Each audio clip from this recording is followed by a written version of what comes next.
Warning: some contents may be disturbing. Viewer discretion is advised.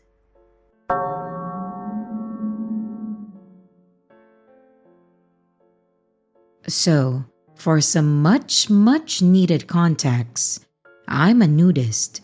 Most of us nudists travel to resorts or campgrounds in our area where nudity is allowed because it's a private property.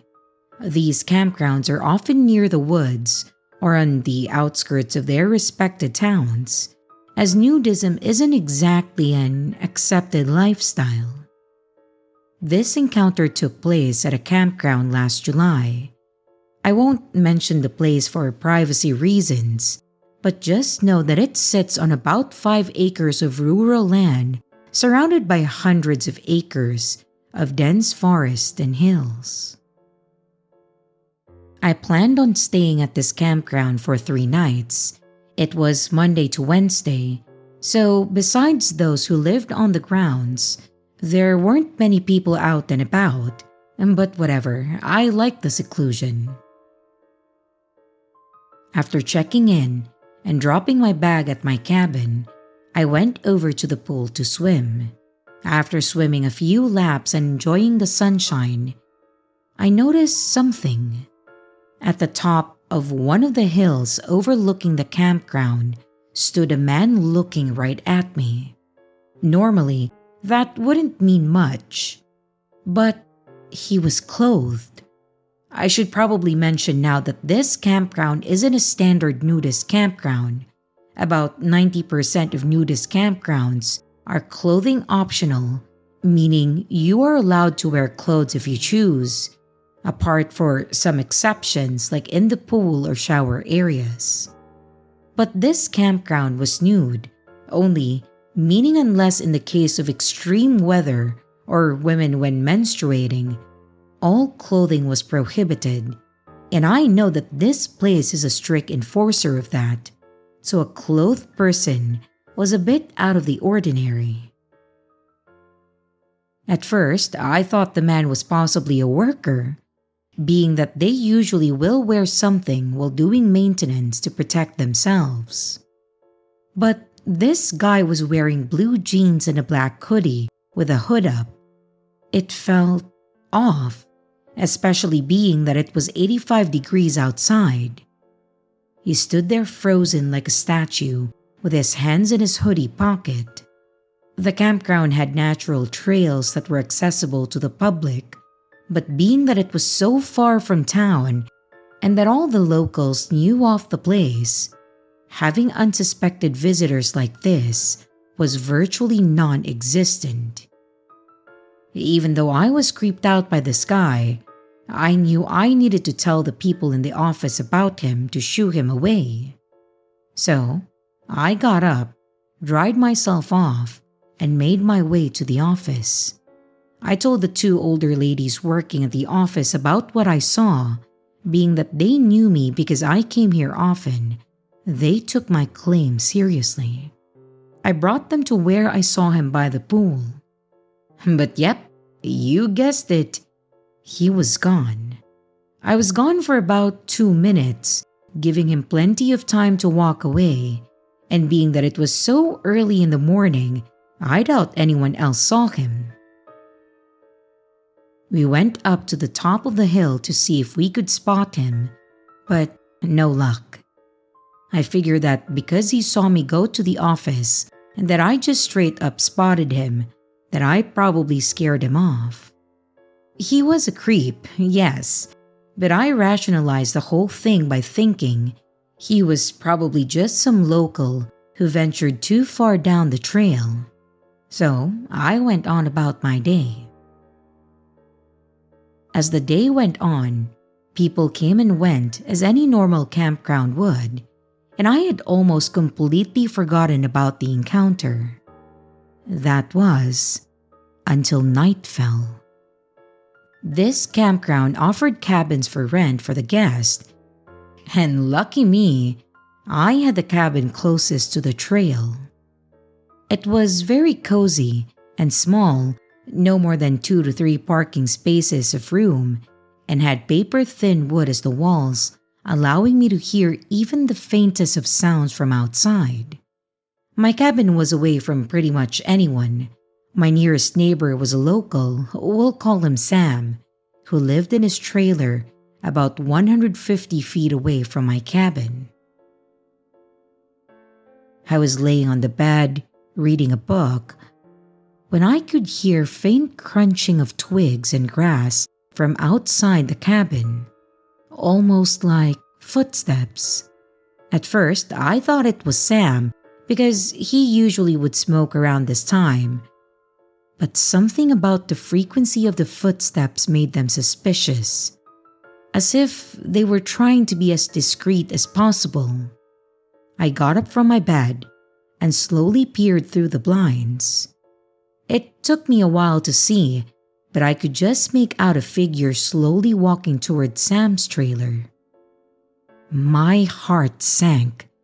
Sam was a pale white man, and I've never seen him clothed before, so the fact that I couldn't make out his pale skin through the darkness made me come to terms of who it was. It was the man from the hill. Same black hoodie, and after confirming, same blue jeans. Whoever this was, he must have picked Sam's trailer for whatever sick plan he had, being that his trailer was the closest to the trail. And then everything hit me at once. Sam has 2 young daughters in that trailer. They lived there during the summer.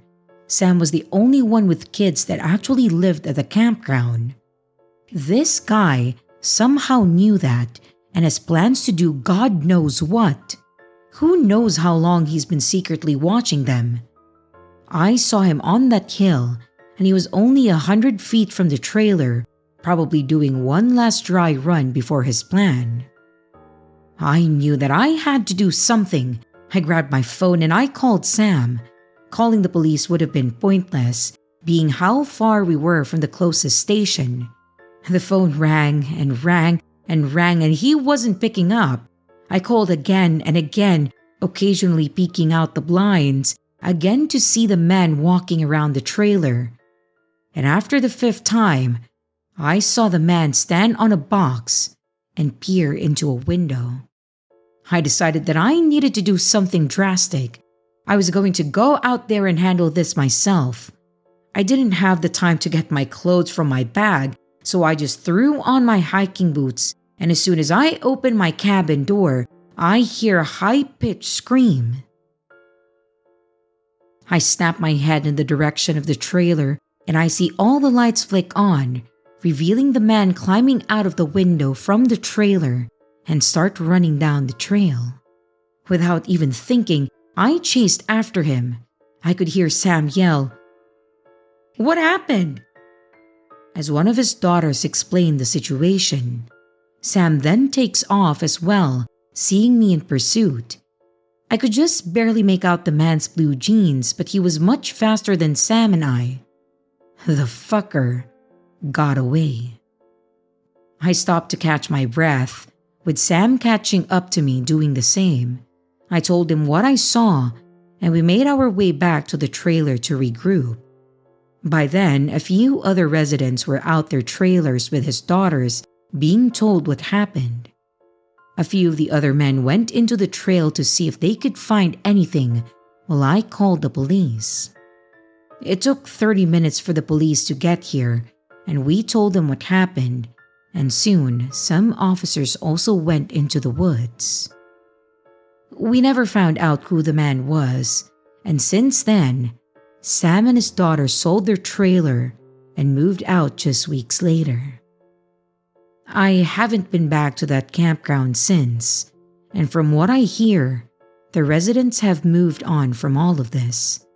They put up a fence line throughout the whole property, as well as a volunteer security guard who patrols the premises.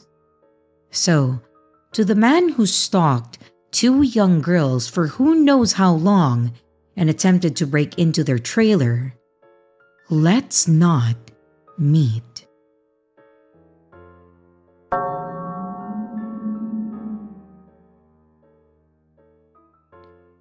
I was a 21-year-old female when this happened. I usually take the same route back home after college, and though I do hear random guys whistle or try to engage with me on my way, I was never really especially concerned. I usually brushed it off.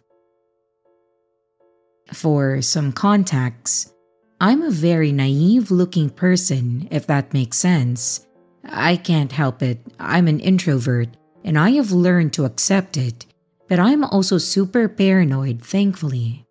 Anyways, the reason why I say all that is because I believe that this trait might have something to do with these encounters, and especially the one that I'm telling you about today. So, I had a particular dress I used to wear at that time. It made me look like a legit teenage girl, not gonna lie. Very, very modest looking too. Bear with me. And where I live, some adults see no issue in hanging out with teenage girls. Not that I ever did, just for context.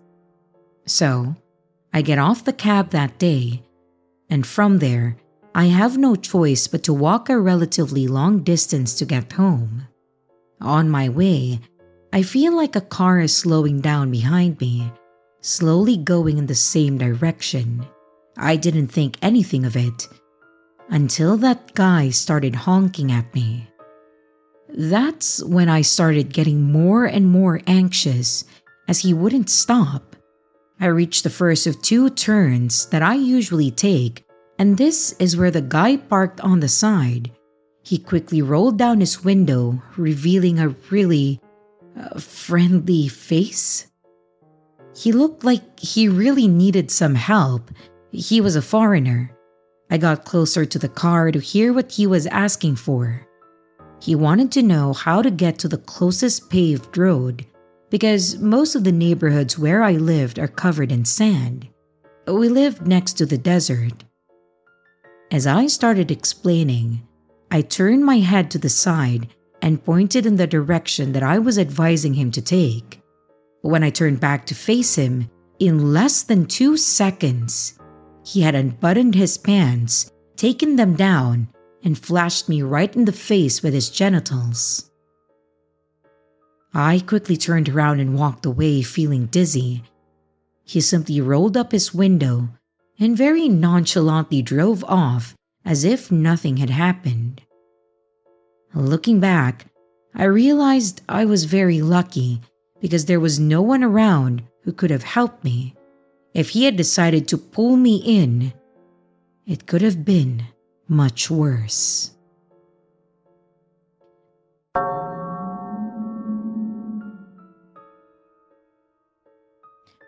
I live in a small, sleepy town, mostly populated by elderly people or people looking to raise their kids in a quiet, tight-knit area.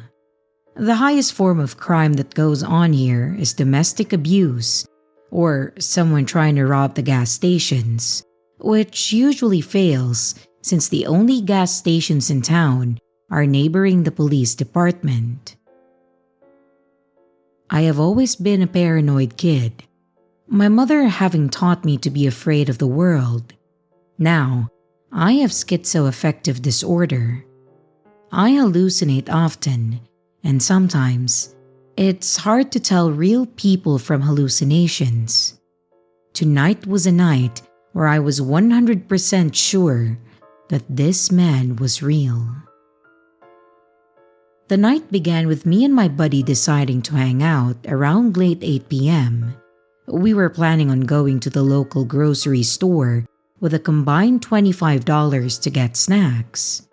But by the time we got in the general vicinity, we realized the store had closed 10 minutes ago at 9. So, we decided to go to the gas station instead. Second best option, right? We turned, and I noticed a man who seemed to be in his 20s sitting near the courthouse with his phone and body facing towards us. Please note that me and my buddy are both unconventional looking. My buddy wearing punkish clothing, while I was wearing harem pants and a button-up. Fashion stars, I know. We both laughed it off and assumed that it was some guy about to post us onto Snapchat about how ridiculous we looked, a common trend among younger people here, so we just brushed it off. We walked around the courthouse to avoid the guy in case he was going to try to confront us, and we just went on our way to the gas station. We ended up walking by the same side of the courtyard he was on, and I checked to make sure that he was still there. He indeed was. I made note of it, and then we went into the gas station. We both have had pictures taken of us before and people laughing at us, so we just assumed that it was another case of this. The more I thought about it though, the more unsettled I felt. Alarm bells kept going off in my head, telling me that something about the situation was not safe. We bought snacks and left, walking by the laundromat back in the direction of the courthouse, as we both lived in that direction. I saw a guy in the laundromat that looked eerily similar to the one from just 10 minutes before, but I didn't say anything. We kept walking, and right before we walked in front of the large window of the laundromat, I noticed the guy was holding his fucking phone against the glass right where we were about to walk in front of it. I panicked. I grabbed my buddy's arm and darted off in the opposite direction. I'm not sure what this guy's infatuation was with recording us, but I was fucking done. I speed walked back to the gas station. Meanwhile, my buddy was telling me that it wasn't a big deal and that it was fine. I told the manager of the station, and he recommended that we go to the police. I am not a fan of police, and my buddy has a fear of them.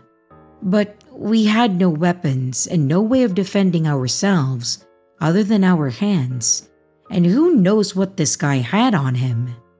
I walked to the police station next door despite my friend protesting, and I convinced him to come with me because I didn't trust him outside on his own.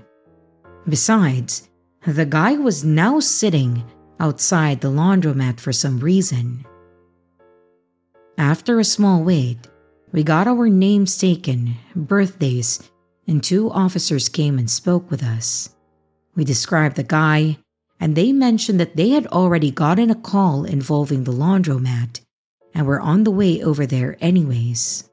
I described the situation and how he had his phone literally against the glass on the window right as we were walking past it, and they both agreed that it was creepy, and they were glad that we came instead of going home. We sat outside the station to wait so we could get fresh air. Eventually, they went to check it out and we were given the okay to go home. We went a very out of the way direction though, just to be safe. I work at a grocery store here in town, and I hope that I never see this guy again.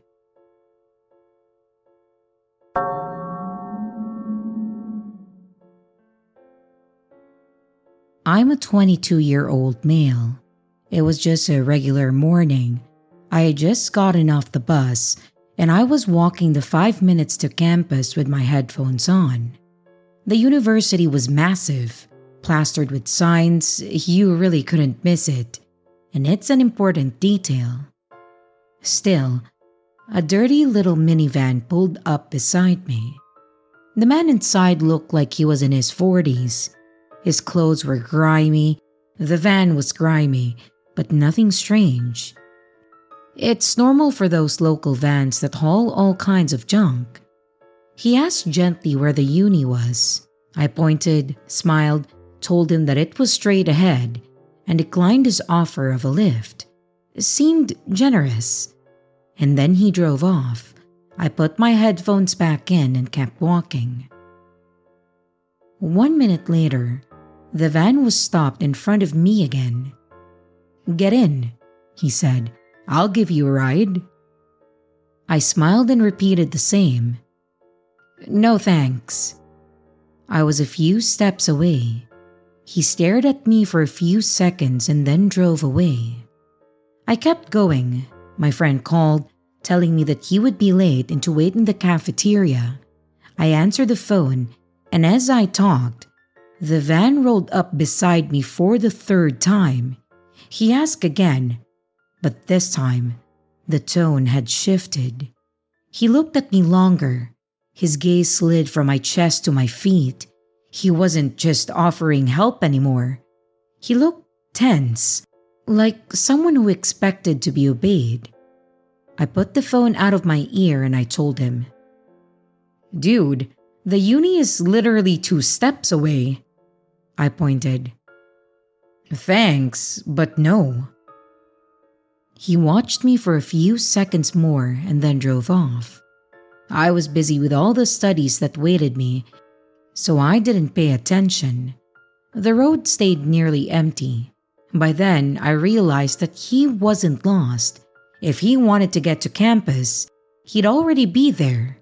He'd looped the block. He was circling me. My first honest thought was confusion, and then anger. Why had I been polite? And then the sharper feeling, concern. I flipped on a survival mode, and even if he wanted to rob me, he had many chances to do. The road was empty. 1 minute later, at the edge of the campus wall, he stopped me again. "Get in. I'll give you a ride." This time, I looked him dead in the face and said, "No, now you can go wherever the hell you want to go." He didn't even look at my face all the time. He stared at my hair, then my body, for a straight 30 seconds. Slow and hungry, like a predator deciding which move to make. I couldn't read his eyes. Lust? Something darker. I didn't want to know. I noticed something in the passenger seat. A rope. It was a small detail, but it landed like a weight in my chest.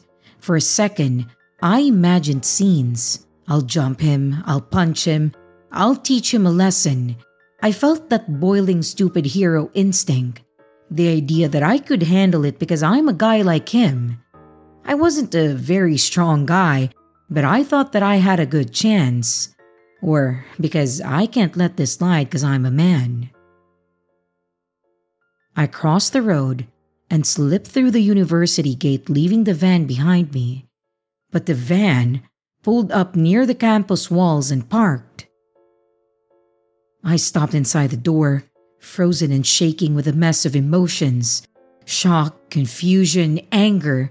I even told myself out loud, maybe I should have gotten in the van. Maybe I should have let him put his hands on me so I could beat him when he let his guard down. I wanted him to meet the wrong person. Believe it or not, I turned around and was heading outside the campus back to him to do it. But then my friend messaged, "Okay, I just arrived. Let's finish our study." He called again, telling me to hurry so we could find a good spot in the library. I let the sigh out slow, and I walked back inside. I didn't go back to the van, leaving him outside. Now, writing this, I know how reckless that impulse to be the hero was. It was raw emotion, not strategy. I'm calm and gentle by nature, but men sometimes think that they can handle sexual assault, like it's a problem that they can fix with force. That's not true. It can go wrong in a second, and I'm very lucky that it didn't for me. So, did I handle it well? When I told my friend this, he told me that it was very stupid and reckless for me to even consider getting up with him. And I agree. So if you read this, please stay safe.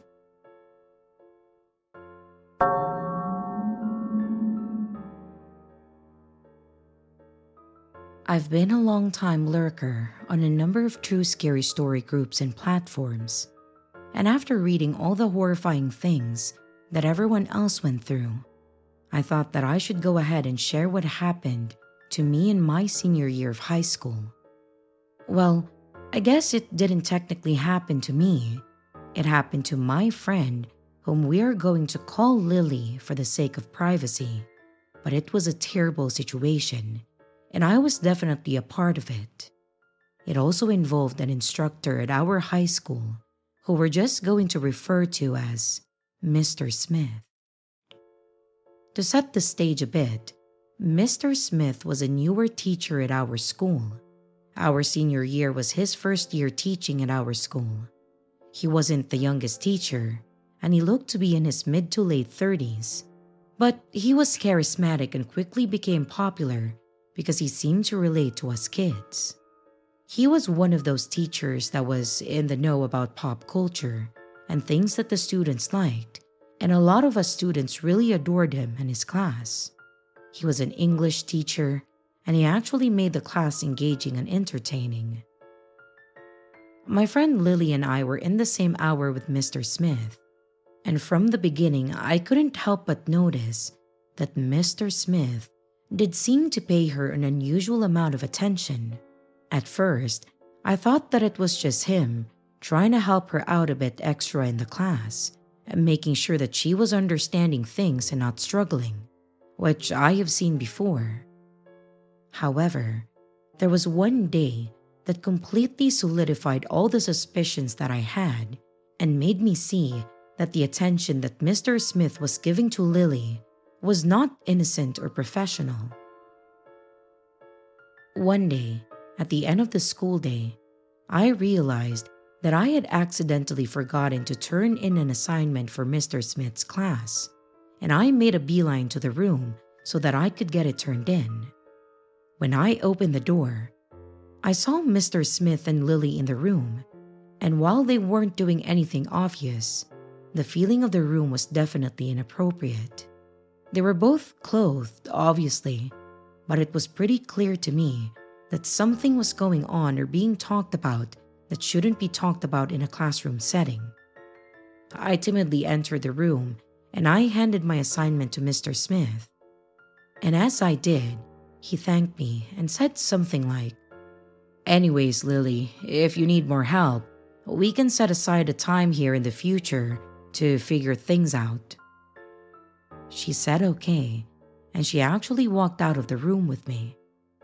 Obviously, I asked her what was that about, and she just shrugged it off, saying that he was helping her with homework. This was obviously a lie, but I didn't want to jump into conclusions. Maybe it was innocent, maybe nothing had happened, and I was just looking at it wrong. Yeah, those justifications were completely wiped from my mind as the next few days went on. After having walked in on whatever that was, I started noticing everything that pushed me into believing that it wasn't innocent. I noticed how much extra attention Mr. Smith would give to Lily. I noticed how close he would get to her, how much extra help he would give her in class, which required him to be right against her. How he would randomly say things like, "You look nice today, Lily." Things that would sound guiltless, small compliments and the like, but these virtuous compliments to me were anything but. Then it came to a head. About a month after I walked in on their situation, Lily came to me in tears after school. I was at my locker, getting my stuff together, and she tapped me on the shoulder. When I turned around, she was a mess. Her makeup was running, and she looked absolutely miserable. She asked me if I could give her a ride home, which was surprising to me. We'd always been friends, sure, but we weren't that close. I told her that I could, and then we made our way to my car. The way that she changed from in tears to sobbing uncontrollably the second the doors closed was horrible. She exploded into telling me about what was going on between herself and Mr. Smith. Basically, what I anticipated. She said that it wasn't anything serious, that he'd flirted with her, and that she reciprocated, but they hadn't gone any further than that until that day. That day, she had gone to his room to ask him about an assignment, to actually ask about schoolwork. And without going too far into the disturbing details, he pushed himself on her, and he definitely had gotten handsy. She said that she tried to push him away, but struggled with him, and said something like, "Oh, you know you want this as much as I do." She said that she reached up, slapped him, and that's when he finally let her go. She then ran away from the room and found me. Of course, my first thought was that we needed to report him. She agreed initially, but then mentioned that she didn't think anyone would believe her. She said that there was no one in the room. There were obviously no cameras in the classroom, and she was worried that she would be labeled as a liar or that people would claim that she was just trying to ruin him. We spoke about it a bit, and the conversation ended with her asking me to let her consider things for a couple of days before we did. For those few days, I genuinely tried to respect her wishes, but seeing how he was still making comments towards Lily, and how he was still trying to get close to her during class, even when she was no longer showing interest in him, my conscience wouldn't let me stay silent. I couldn't help but shake this thought that he would go further and assault her again if they met in private, because it sounded like he was more than willing to escalate. So, I made a very difficult decision, and I went to the administrators and reported Mr. Smith. I told them everything that Lily had told me, and I told them about when I walked in on that meeting. The administrator that I talked to took my statements very seriously. She asked me how certain I was of these allegations, stating that it was a very serious situation. I told her that I knew how serious it was. I told her that Lily had asked me to wait because she was scared that no one would believe her, but that I felt like I had to tell them. The investigation was actually a lot quicker than I expected. It turns out that Lily wasn't the only girl that Mr. Smith had targeted. During their short investigation, after talking with a few other students, there were actually 3 other girls that were willing to tell them about comments that Mr. Smith had made. One of them even told them that he had tried to go further with them a few months prior. As the evidence mounted, the school actually got the police involved, and one day after school, Mr. Smith was actually arrested for what he had done, and he was charged with multiple accounts of sexual misconduct. The whole school was definitely in shock as the news got around, and a lot of people felt betrayed by this guy. My friendship with Lily, however, was pretty much over. She was angry that I had gone behind her back and felt like I had taken away her control over the situation. I tried to explain that I did it to protect her and the others, but she couldn't see it that way. We drifted apart, and by the time we graduated, we were no longer friends. It's been a few years since then, and I still think often about Lily. I wonder if I had made the right choice, if I could have handled it differently, or if there was something more that I could have done to help her. But ultimately, I have to believe that getting a predator like Mr. Smith out of our school was worth the cost.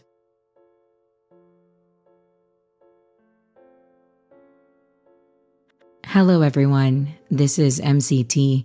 Thank you so much for listening to the video. How are you, by the way? I hope you are doing well. I haven't been posting much. I've been a bit busy, but I was able to get a 3-day break. So I have recorded a lot of videos in those 3 days. So you can expect maybe 2 videos from me each week or more if I can finish editing everything. I hope you are doing fantastic, you are resting well, and you are having a great time at your work or at home or anywhere that you are. Thank you so much for your support, and stay scared because your fear feeds me.